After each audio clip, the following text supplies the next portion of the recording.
Let's talk about this piece from the New York Times. I find this incredibly fascinating.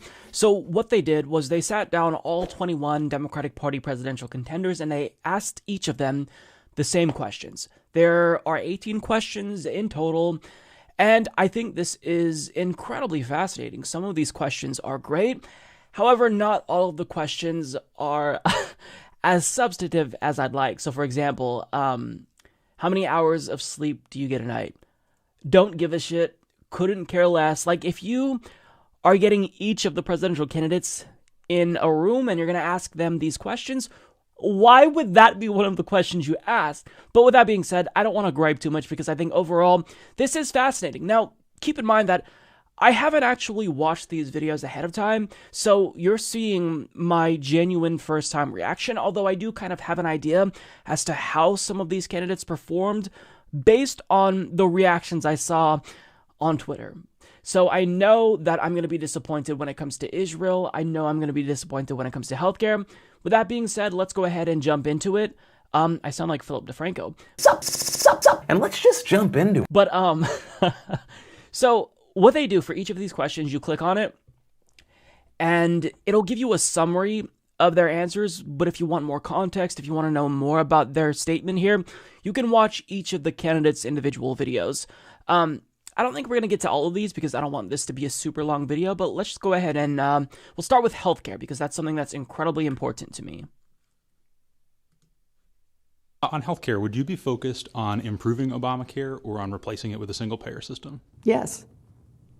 Both of them.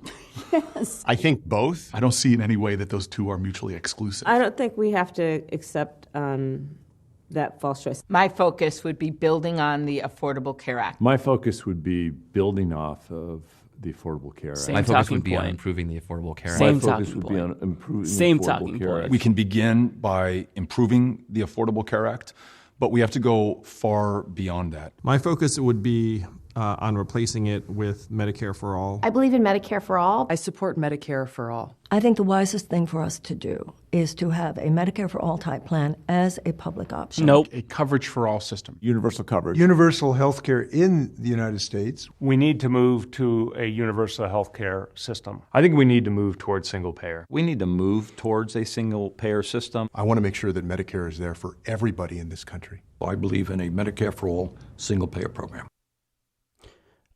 Okay, lots to say there. First of all, Elizabeth Warren expectedly disappointed me. Well, would you prefer to focus on improving the Affordable Care Act or replacing it? Yes. So do you understand how weak and just bizarre that answer is? Elizabeth Warren, what is your plan for healthcare? Yes. That's not an answer, Warren. I mean, Jesus Christ, just for once in your life, have a spine and take a stand on something. I mean, each and every single week, she's proposing these phenomenal policies, but on healthcare, for whatever reason, she's weak. She's weaker than Kirsten Gillibrand. She's weaker than Kamala Harris. How, of all people, you'd expect Elizabeth Warren to be the one to come out on top and say, look, I'm standing with Bernie Sanders and Tulsi Gabbard. We've got to move to Medicare for All immediately, but she's not doing that. So that's disappointing. I expected her to disappoint me there. A couple things I want to touch on. So when they say, would your focus be on improving the Affordable Care Act? They said that basically verbatim, like 4 candidates said it. And even if the question was worded that way, understand that this is a talking point by the Democratic Party establishment. How many town halls have we seen where they're asked if they support Medicare for All? And they immediately jump to, well, I think we should improve the Affordable Care Act. Okay, but that's not really a clear-cut answer. How do you want to improve it? There's a couple of people towards the end, like, what's his name? Jay Inslee, for example, who said, we need to move towards a universal healthcare system. Now, 10 years ago, I would have assumed that that meant they support single payer, where healthcare is free at the point of service. But nowadays, when a Democrat uses the word single payer, when they use the word universal healthcare, that doesn't necessarily mean that they support single payer. That just could mean, well, I support universal healthcare in the sense that I want to expand the Affordable Care Act so it covers like 100% of people. That's what it could mean. So that doesn't mean single payer. Now, the one that I think I found the most egregious was Marianne Williamson's answer, because she was obviously trying to do double speak. Oh, well, I support Medicare for all as a public option. Do you support Medicare for all or a public option? Those are two different policies. Which one is it? You can't have it both ways. Either you support a public option or Medicare for all. Now, you can support a public option. That's fine. I disagree with you. But if you're going to be disingenuous and say Medicare for all because you know that that's what we want to hear, when you support a public option in actuality, I find that maddening. So, public option or Medicare for all? You don't get to sit on the fence here, Marianne Williamson. Pick a side. Now, the one that surprised me, honestly, was Andrew Yang, because when I had him on my show, I asked him this very question, because he's been waffling back and forth between a public option and Medicare for all, and here he said very clearly, Medicare for all. So, yeah, I think that Cory Booker and Kamala Harris, they had the right sense to say, I don't think we should, be forced to choose between what is a false dichotomy, but I really want them to explicitly say Medicare for all. But overall, I think that this was disappointing. I love how Beto here, he says, oh, well, I think we have to start by improving the Affordable Care Act, and then we just go beyond that. But you can just jump straight to Medicare for all, and then you improve healthcare for everyone. It's like they're clinging to the Affordable Care Act specifically because this is something that the last president, who was a Democrat, did, and they just want to preserve his legacy. I don't care about Obama's legacy. What I care about is healthcare, and they should too. So I'm not surprised by Bernie Sanders' stance. Of course, he's strong here. What I want to get to is the people who we've been following on this issue. Kamala Harris, for the most part, has been strong. She kind of reversed course when it comes to whether or not she'd get rid of public health insurance or private health insurers. But let's hear what she has to say here. Well, I don't think we have to accept that false choice. I mean, let's first agree that the Affordable Care Act took us to a place where tens of millions of people just get to for the first time had access to health care, and it was revolutionary, frankly, what they were able to achieve in terms of improving and reforming the healthcare system. I think we now need to take it to the next step because still in our country, so many people do not have access to affordable health care. My goal, and I think the best place that we could be, is to have Medicare for all. And I support Medicare for all. And, the other part of it is that we have to have policies in our country that recognize that one of the biggest barriers, in fact, the biggest barrier to everyone having access to health care is cost. Okay. And we that's good have enough for me. got to be focused she on gave the right answer. reducing in some situations. Okay, John Delaney is going to be disappointing. Let's hear from Tulsi Gabbard. I support Medicare for all. I think the current system that we have continues to be broken, even with the advances made in the Affordable Care Act. There are still far too many people in this country who are uninsured or who are underinsured and ultimately are not able to get the care that they need. Good. Short, but sweet. That's exactly what I want to hear. I think the wisest thing for us to do is to have a Medicare for all type plan as a public option, and then to give people the opportunity also to keep their private insurance if they want. I hate this. This is probably the worst because she's being so disingenuous. Like, she's clearly trying to have it both ways. I hate these types of answers. Just tell me if you're for or against something. Don't try to gaslight me. I believe in Medicare for all because I think healthcare is a right and not a privilege. And one of the challenges we've had with the ACA is we never got to universal coverage that was affordable. So I think the best way to do that is through Medicare for all and ultimately having a single payer that is an earned benefit, just like Social Security today. Good. Where everyone buys in at a price they can afford, matched by their employer, and you buy in your whole life. Okay, the buy-in gave me public option vibes. But for the most part, it was good up until that point. But I mean, she's co-sponsoring Bernie Sanders' bill. Hopefully, she means what she says. But Kamala did better in that regard, as did Tulsi Gabbard. Let's hear from Warren. Yes. Yes. Look, and in fact, I'd be focused on three things. The first is we need to defend the Affordable Care Act. No, we don't. We could just go straight to Medicare for all. Lawsuit down in Texas. HHS is doing everything they can to take the legs out of it. This is a long, meandering answer. We need to pick off the things that are easy, reduce the cost of prescription drugs. You don't drugs. have to take this I've step. got a You can bill do to reduce all of the this cost with of Medicare for all. drugs. Why waste We need energy a and political consumer's capital when you could just Bill jump of straight rights to the for right policy? Insurance, private insurance, so that people don't Private get ripped insurance. off. Same kind of deal I set up for credit card companies. That's part 2. And part 3, we got to keep moving us to a place where everybody is covered at the lowest possible cost. Nope. And Nope. there are a lot of different ways to get there. Medicare Nope. for All has a lot of different paths Nope. for No, how it we doesn't. get there. Medicare for All has one path. You pass it. Boom, you're done. It's that simple.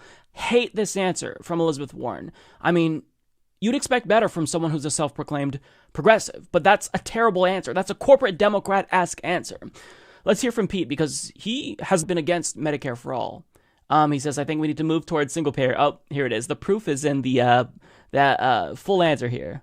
I think we need to move towards single payer. And the way I've proposed to do it is a kind of Medicare for all who want it. So he supports public option.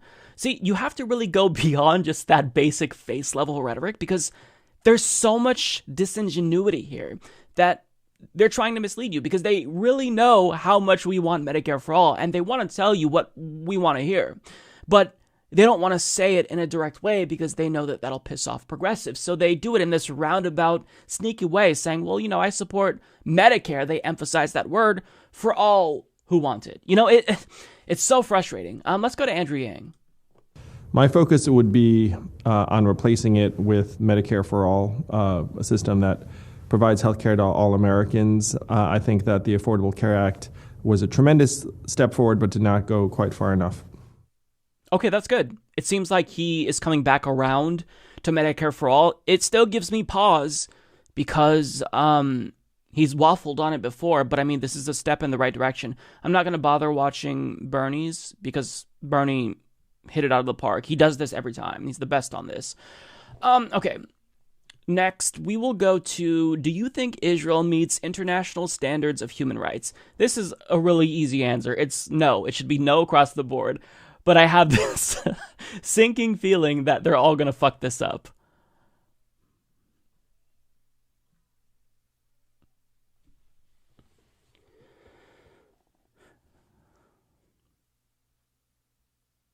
Come on.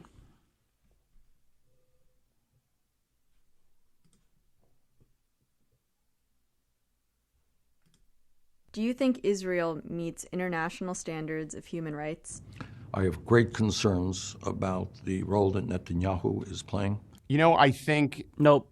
I do. I do. Yes. Yes. Overall, yes. I think Israel often does, but not always. When you're addressing the issues around Israel, one has to look at their evolution. I believe that we can get back to kind of policies that affirm that two-state solution, affirm human rights. I do think that, by and large, Israel meets the standards of human rights. What a joke. I believe Israel does work to what ensure a fucking human rights. joke. I think there's more that could be done. Well, I believe that Israel, like a lot of other That countries, Sai at the beginning told you everything. He's going to try to bullshit wants you. to do the right thing. Israel They want to do is the a right country thing, but that they're not. needs to work with the Palestinian people to find a two-state Work solution. with the Palestinian There people. are some challenges with Israel. Oh, come on, that need to be Tulsi. addressed. You're the foreign They face policy candidate. enormous challenges. Oh, fuck off. And they are our strong ally. Ah! We need a liberal democracy in Come that region on. and to work with that liberal democracy. I know that Israel attempts to meet No, international they standards don't. of They're human rights. brazenly violating human I rights. know that they could do a better job. Well, I think they could do a better job. I think that You all think? countries can improve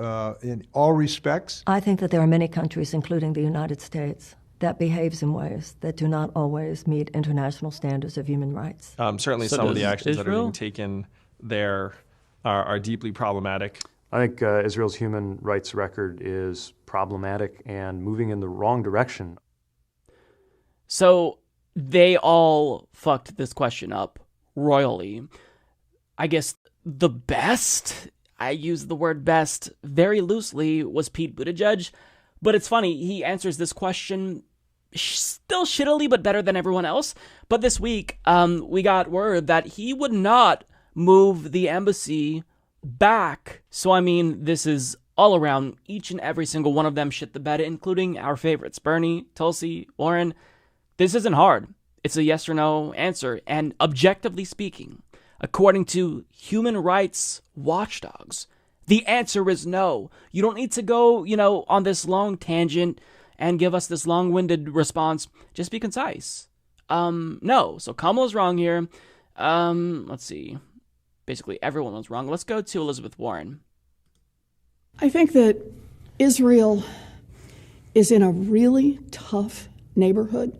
I understand that. They face enormous challenges. What about the Palestinians? And they are our strong ally. We need a liberal democracy in that region and to work with that liberal democracy. Are they a liberal democracy if Palestinians who live in Israel are second-class citizens? But it is also the case that we need to encourage our ally, the way we would any good friend, to come to the table with the Palestinians and to work toward a permanent solution. I strongly support a two-state solution, and I believe that a good friend says to the Palestinians and to the Israelis, careful with her words here. Come to the table and negotiate. The United States cannot dictate the terms of a long-term settlement with the Palestinians and the Israelis. But what it can do is urge both of them to go there and to stay out of the way, to let them negotiate the pieces that are most important to them for a lasting peace. I've heard enough. This is not adequate. Let's hear Bernie. I have great concerns about the role that Netanyahu is playing in Israel and their relationship with the Palestinians.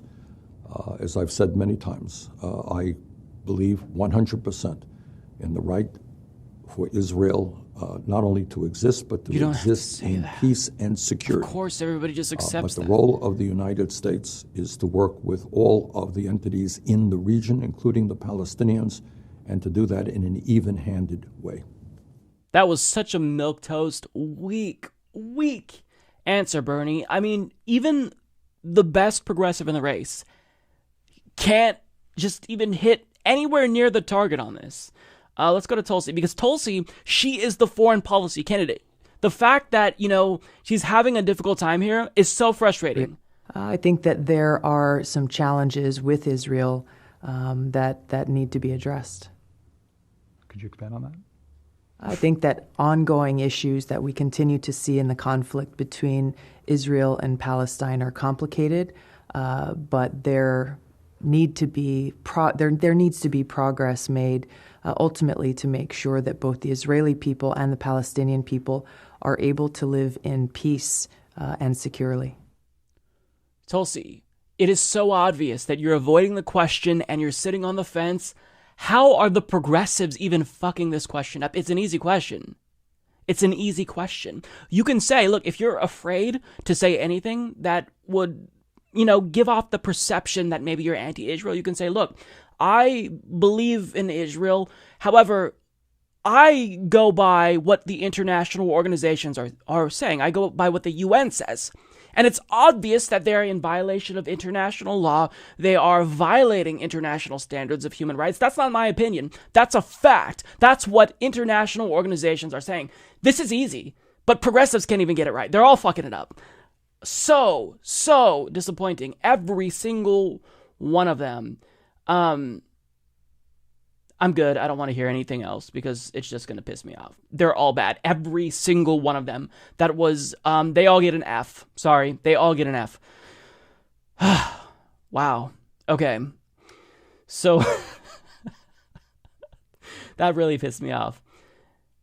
Do you think President Trump has committed crimes in office? Let's go with this one because I think, again, this is another easy one. Just objectively speaking, he violated campaign finance laws. He's in violation of the Emoluments Clause, 10 different acts of obstruction of justice, according to the Mueller report. Should be easy. Do you think President Trump has committed crimes in office? I believe this president, Mr. Trump, believes himself to be above the law. It looks to me like President Trump's committed crimes in office. I do. I think he's violated the Emoluments Clause. Oh, I don't think there's any question that he obstructed justice. I don't know. I would love to see the Mueller report, and maybe we can talk about it after that. I think it is likely that Donald Trump Did they film has this committed before the crimes in Mueller office. report? Yes, I do. I think he may well have. Perhaps that could be true, and I think Congress is continuing its oversight duties. What Mueller did not opine on is whether or not there was obstruction of justice and was unwilling to reach a conclusion. I'd like to see the full report. Does it seem to me that there's a very, very good case for the obstruction of justice? Absolutely. Does it seem to me that there's a very, very good case for other crimes as well? Certainly for indictment? Absolutely. Certainly there's a lot of evidence and discussion that he might have. I can't say that, I haven't seen either the full Mueller report or others that crimes per se. I think it's very likely that President Trump has sealed indictments waiting for him. I don't think it's my job to determine whether he committed crimes. I think it's Congress's job. There's evidence that the president has directed people to lie to Congress. I believe President Trump has committed crimes while in office. I think that if you read the Mueller report and with any objective eye, it is deeply disturbing and alarming. I don't know how anybody reads the 448 pages of the Mueller report and arrives at any conclusion other than we need to start impeachment proceedings against Donald Trump. I believe the president has committed impeachable offenses, and I think there needs to be a congressional investigation to draw out the facts. The Mueller report was not the end of the story. It is really just part of the beginning. So I think Elizabeth Warren was probably the strongest here, although I'm a little bit confused as to the timeline here, because it seems like they all recorded at different periods of time. So clearly Kamala Harris recorded this when they hadn't seen the full Mueller report, but Elizabeth Warren did. So, I mean, I think we should kind of give Kamala the benefit of the doubt, but I think that anyone who doesn't at least say, oh, well, he's certainly in violation of the Emoluments Clause, that's obvious because he didn't put his businesses in a blind trust. I mean, if you can't at a minimum say that and you're riding the fence here, then I find your answer disappointing. Okay, so let's see. What else do we want to click on here? Does anyone deserve $1 billion? This is easy. No, they do not. Let's see what they say. Do you think anyone deserves to have $1 billion? I mean, if they earn it. How do you earn $1 billion, Kamala? Sure. This is America. Sure, if you earn it fairly. Sure. Nope. Yes, there are people who deserve to have $1 billion. Who? No one deserves to have $1 billion. I don't know that anyone deserves Kirsten to got have it. $1 billion. Deserves got nothing to do with it. I don't think anybody deserves to have $1 billion. There are people that are lucky to have $1 billion. Like, do I think that there's something intrinsically wrong with there being billionaires in the world? No, I do not. What troubles me is the fact that the federal government so often favors the wealthy over working people. I got a lot of problems with billionaires who are not paying a fair share. Yeah, I mean... that was a fence-sitting answer. That's a high-class luxury. I think they should certainly pay more in taxes. Is there not some obligation that they should help create opportunity or enhance the opportunity for others? I'm not sure anybody cosmically or morally deserves to have $1 billion, but I don't hold it against them. You should. I think that people deserve to work hard and make money. How does our country make sure that there's shared prosperity? If they worked hard. How do you work hard enough to get $1 billion? That's the point. You can't work hard enough to get $1 billion. Our system they're is so out of order frustrating. right now. To me, the real question is, do we deserve to live in a country where half of the population can't afford $500? I think that we make a mistake in this country when we confuse wealth with worth. We need a tax system which demands that the wealthiest people in this country start paying their fair share of taxes. And my guess is when you have that, you're not going to have too many billionaires left. Okay, Bernie and Warren dodged the question. Tulsi Gabbard, at least she answered it. Her answer was completely wrong. The answer is no, because you can't possibly earn $1 billion. And quite frankly, you don't need more than a couple million. So in my ideal society, we have a marginal tax rate of 100%. Anything above $5 million per year. You don't need more than that. I'm sorry. And maybe that's a little bit too harsh in some people's views.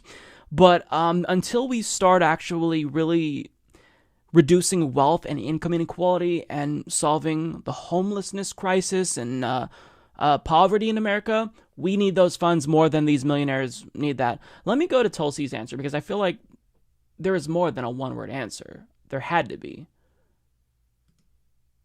Look, those who work and earn money in this country is not a bad thing. It's how they do that and what they do with it, I think, matters. I think the fact that we have had such an imbalance in our country with vast income inequality, where our laws benefit the very few, making it easy for the richest to get even richer while the middle class and the poor continue to struggle, is what's wrong, and that's what we need to fix. So she basically said the same thing that Bernie Sanders and Elizabeth Warren said. Oh, well, it's not necessarily billionaires, but it's, them not paying their fair share. No, billionaires are the problem. Nobody can earn that much wealth. Let's see here. Describe the last time you were embarrassed. I don't care about that. Let's see. What do we want to click on? I don't want this video to be too long. It's already getting pretty long. Would there be American troops in Afghanistan at the end of your first term? This is a good one. Would there be American troops in Afghanistan at the end of your first term? No. No. No. There would not. There would not. I suspect not. There will not be American troops in Afghanistan at the end of my first term. Not in any sizable number. Well, I'd have to look at the circumstances, but it'd probably be very limited. If there were troops there, there'd be very few. If there were, they'd be there with a clear mission Wrong to answer. prevent terror attacks, and that's it. If there is a responsible way for us to get our troops out of Afghanistan in that time frame, there would not be any troops left. Horrible answer, Andrew. The ideal, of course, would be to remove all U.S. troops. But even if we could get a more stable situation that would allow for fewer troops to be there, that would be a huge step forward. I will seek to pull out American troops from Afghanistan who are not there to train and equip or provide security at our embassy. As President of the United States, I would make no move in Afghanistan until first I spoke to Afghan women. So I'm like most Americans. I want to get our troops out of Afghanistan. I believe we should bring back our troops from Afghanistan. No, we need to bring our American troops home. We cannot have forever wars in this nation. So most of them got that right. The answer is we bring the troops home. Let me see what Marianne Williamson said, because her answer didn't make sense. So there's got to be more context here that it makes As President of the United States, I would make no move in Afghanistan until first I spoke to Afghan women. I want to hear from the Afghani women. I'm very aware of the history of the Taliban in relationship to women, and so nothing happens until first I talk to them. See, this is an answer that gives me pause, because here's the thing.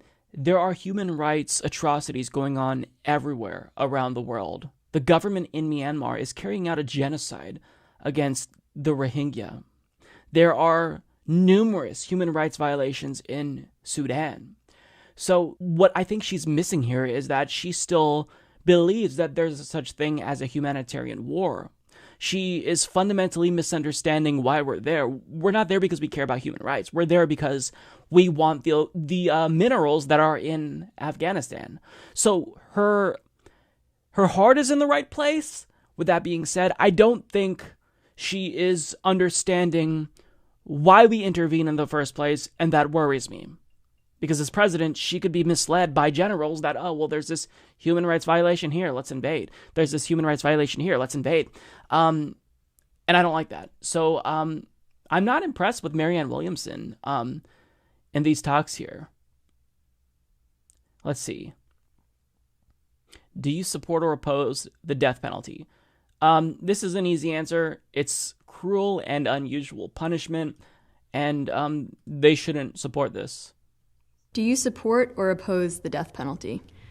I oppose the death penalty, and I have long held that view. I'm personally opposed to the death penalty. I always have been. I've always opposed the death penalty. I oppose the death penalty. I oppose the death penalty. I oppose the death penalty. I oppose the death penalty. I oppose the death penalty. I support it in limited circumstances. Okay, so that was a bad answer. But, I mean, this is actually pretty encouraging. I wish that Joe Biden was included in this. I'm realizing now, because he's so forgettable, that he's not here, because I would like to hear his responses to some of these. Okay. I think I'm going to do one more, and we'll call it quits here, because this is getting super long. Let's see. Do you think immigration is a major problem in the United States? It's between that and should tech giants like Facebook, Amazon, and Google be broken up? Which one do I choose? Because I can already kind of predict what they're going to say about illegal immigration. They're going to give a standard, answer. Maybe we'll do both. So let's see what they say about tech giants, because I hope the answer is to break them up. Should tech giants like Facebook, Amazon, and Google be broken up? The answer in general is yes. Yes. I do. Yeah, I have no problem with the idea of breaking some of these companies up. Perhaps in some instances we must have far stronger regulations. No, but I do think the antitrust division at the Department of Justice could be better used. I think we need to look at breaking them up. They may well be broken up. I don't think we need to break them up right now, but we've got to regulate them more effectively. Significantly increase the regulation of them. They need far more oversight and accountability and regulation. These tech giants need to be regulated to protect our privacy. We have to address the size and the power and the concentration of power that now exists. It's not healthy for our country. I think the FTC needs to be empowered to prevent and in some cases reverse the mergers of some of these companies, not just in tech, but across the American economy. My first priority is going to be that we ensure that privacy is something that is intact. I think we should absolutely examine whether they should be broken up. But we have processes in place to examine that and look at it, just as Teddy Roosevelt did, just as Franklin Roosevelt did. The temptation, though, is to say break them up, which is frankly a 20th century solution to a 21st century set of problems. I think tech giants first ought to have a lot more obligations. I worry about any presidential candidate that's making broad brush determinations. Oh, do you now? Because running for president means you're going to have to make some pretty substantial decisions and come out with really bold policies. But we all know that Cory Booker is he's spineless. All right, let's do the immigration one. And we'll end on a positive note with one of the stupid questions, I guess. I don't think it's a major... Do you think illegal immigration is a major problem for the U.S.? I think we have challenges with undocumented immigrants in our country, and a lot of those challenges is by forcing them into the shadows. Illegal immigration is an issue, and Democrats have to admit that it's something that we have to confront. Republicans have to be honest about the facts, that we need immigrants, that we're a country of immigrants, that we've got to give a pathway of citizenship to dreamers and others. I want to help the dreamers. We want to encourage new streams of talent into America. Undocumented immigrants need a path to citizenship. I think even the languaging of illegal immigration is a problem in the United States. Yeah. I do not think illegal immigration is a major problem in the United States. I don't think it's a major problem, but I do think we need to fix our broken immigration system. I think it's a broken system. Our broken immigration system is a major problem in this country. I think it is a problem. It is certainly not the kind of problem that Donald Trump makes it out to be. It's not as much of a problem in a country right now where we have 3.8% unemployment.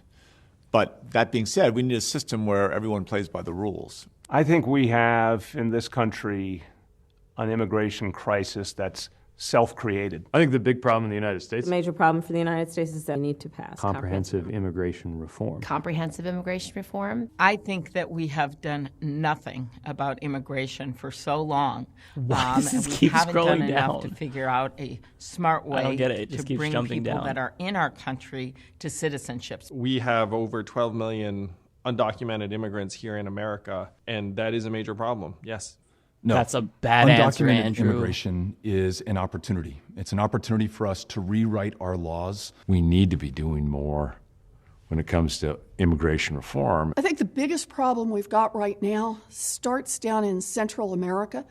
The United States has withdrawn a lot of support in Central America. It's a destabilized government. Gangs have taken over. And people are forced to flee for their lives. And as a consequence, they end up at the American border, whether that's what they really wanted to do or not. Illegal immigration is an issue that this administration has drummed up to cause fear and paranoia. Let me go to Andrew Yang's answer, because that was really bad. If you're saying that the people who are here now, who are paying taxes and contributing to our economy, if you think that that's a problem, then that's very Trumpian. So we have over 12 million people who are here in this country that are undocumented, that we know of. I mean, it could be an even larger number. And we should not pretend that it is possible to somehow deport 12 million people. It would collapse regional economies, it would separate families. It's essentially a non-starter. So right now the status quo is we don't know who everyone is, and then we have problems with that. And many of these people will show up in our emergency rooms or get into car accidents or other things where not knowing who they are is immensely problematic. And many of them are operating in an informal shadow economy where we aren't having them integrated into the greater whole. And so I'm for a long-term path to citizenship for people who are in here and undocumented. We need to create a path forward for people to see that they have a future here in this country. And this is particularly true because many of them have kids who've known no other life but America. And it would be, again, completely inhumane to separate families on that level. So that was a little bit more thoughtful. I don't like the long-term path to citizenship because they're already here. Like, what are we waiting for? I don't like the path towards citizenship talk. I mean, just give them citizenship. Give them amnesty. Like, I hate how everything has to be incrementalist and it can't be bold. We have to make sure that we take the least offensive answer on everything. It drives me nuts. So, okay, now I know why they included some of these really just anodyne, like, stupid questions, because after you see the rest of the responses, you're going to be disappointed. And I know that they probably planned these before they got the answers, but they're here for a reason because, yeah, these were pretty disappointing. Do I want to look at the court packing plan? This video is already pretty long, so I kind of want to end. I keep saying we're going to end.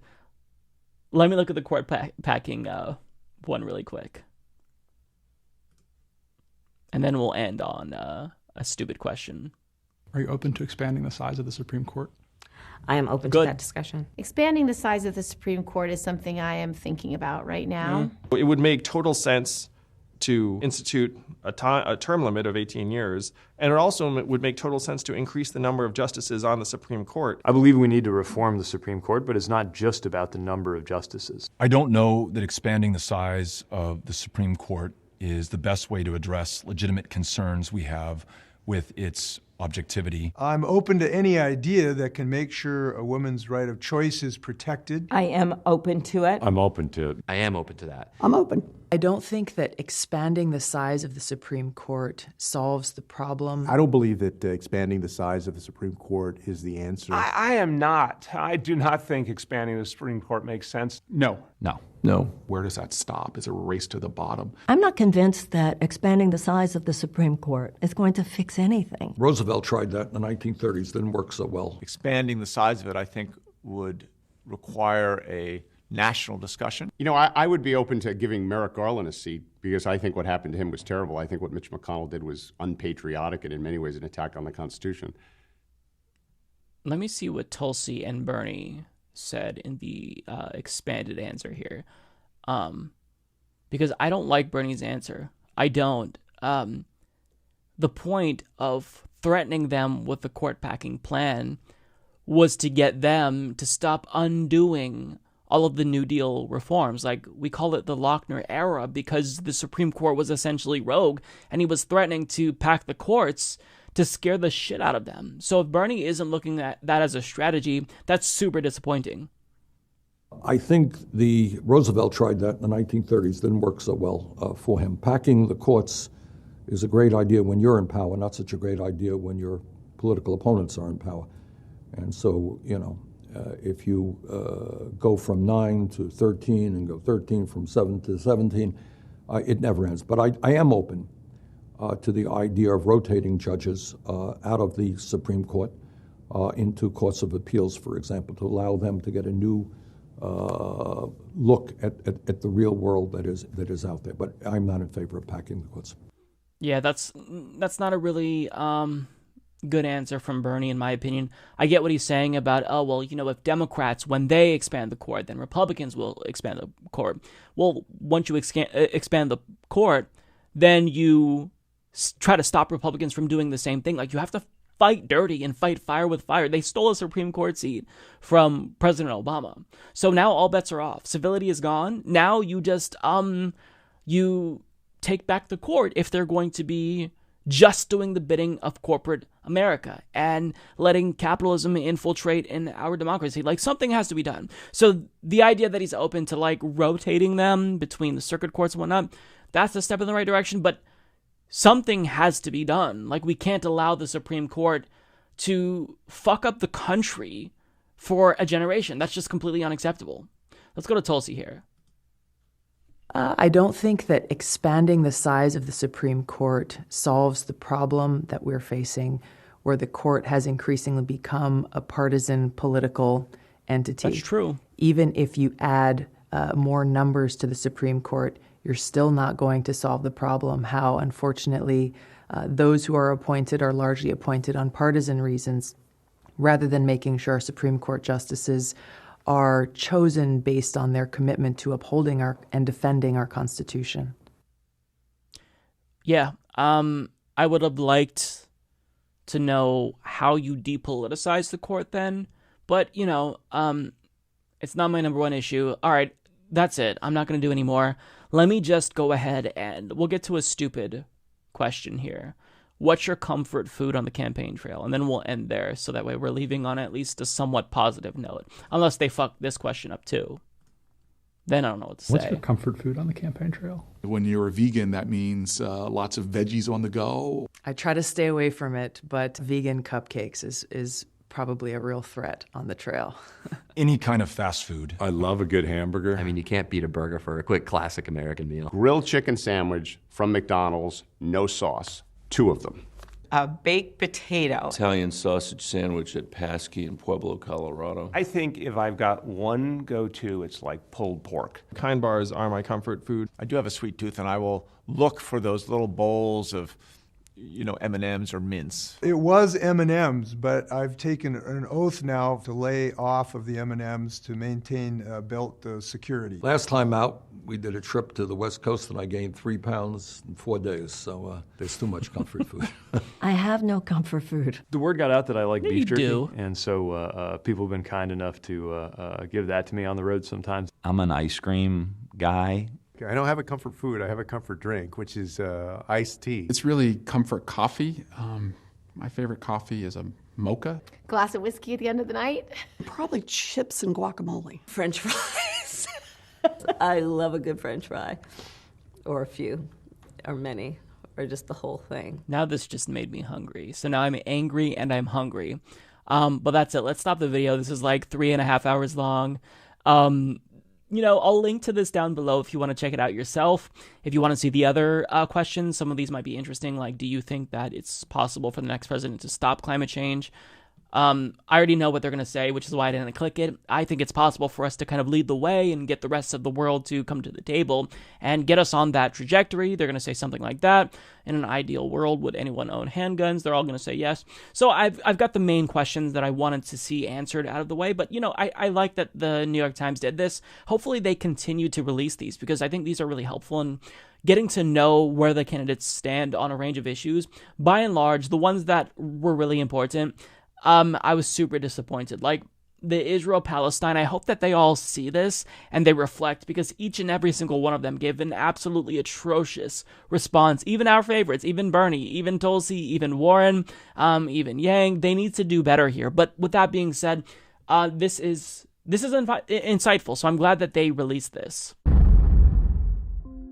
You could support the Humanist Report at patreon.com/Humanist Report. But trust me, I'd have way more supporters on Patreon if that was my podcast. Sad.